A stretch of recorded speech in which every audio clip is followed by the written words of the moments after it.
সব জল্পনা কল্পনার অবসান ঘটিয়ে আন্তর্জাতিক ক্রিকেট থেকে কেরিয়ারের ইতি টানলেন তামিম ইকবাল। লাল সবুজ জার্সি গায়ে আন্তর্জাতিক ক্রিকেটে আর কোনোদিন দেখা যাবে না তামিমকে। 2023 সাল থেকে বাইরে থাকা এই ওপেনার তার ভেরিফাইড ফেসবুক পেজে এক পোস্টে জানিয়েছেন তামিম নিজেই। আর তামিমের এই বিদায়কে ঘিরে সতীর্থ মাহমুদুল্লাহ মুশফিকরাও সামাজিক যোগাযোগ মাধ্যমে করেছেন স্মৃতিচারণ। পোস্টে তামিম লিখেন, আন্তর্জাতিক ক্রিকেট থেকে দূরে আছি অনেক দিন ধরেই, সেই দূরত্ব আর ঘুচবে না। আন্তর্জাতিক ক্রিকেটে আমার অধ্যায় শেষ।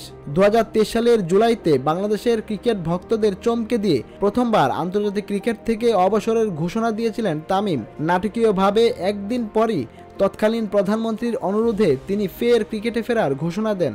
আন্তর্জাতিক ক্রিকেটে ফিরলেও এরপর আর খেলা হয়নি তামিমের। সর্বশেষ ওয়ানডে বিশ্বকাপের দল থেকে তিনি নিজেকে সরিয়ে নিয়েছিলেন। এরপর থেকে জাতীয় দলে আর ফেরা হয়নি। আসন্ন আইসিসি চ্যাম্পিয়ন্স ট্রফিকে ঘিরে সেই পরিস্থিতিতেই দ্বিতীয় দফায় চূড়ান্ত সিদ্ধান্তটি জানিয়ে দিলেন দেশসেরা এই ওপেনার।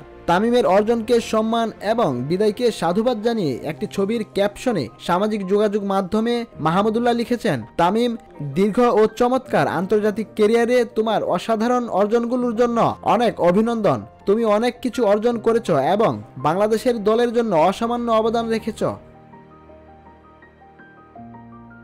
মুশফিক স্মরণ করেন ব্যান্ডেজ নিয়ে এশিয়া কাপের তামিমের সেই ব্যাটিংকে। সেই স্মৃতি উল্লেখ করে মুশফিক ফেসবুকে লিখেছেন, তোমার অবসর উপলক্ষে আমি জানাতে চাই তোমার অর্জনগুলো নিয়ে আমি কতটা গর্বিত তামিম। দোস্ত, তুমি বাংলাদেশের ক্রিকেটের একজন অসাধারণ প্রতিনিধি ছিলে এবং বিশ্বমানের একজন ব্যাটার। দুবাইয়ের সেই জুটি আমার সারা জীবন মনে থাকবে, বিশেষ করে যখন তুমি চোট পাওয়া আঙ্গুল নিয়েও ব্যাটিং করেছিলে। এটি তোমার দেশের প্রতি নিবেদন ও খেলার প্রতি ভালোবাসা স্পষ্ট করে। হ্যাপি রিটায়ারমেন্ট দোস্ত, তোমাকে মাঠে খুব মিস করব, তবে ক্রিকেটের মাধ্যমে একজন দুর্দান্ত বন্ধুকে পাওয়া আমার জন্য চিরকাল কৃতজ্ঞ।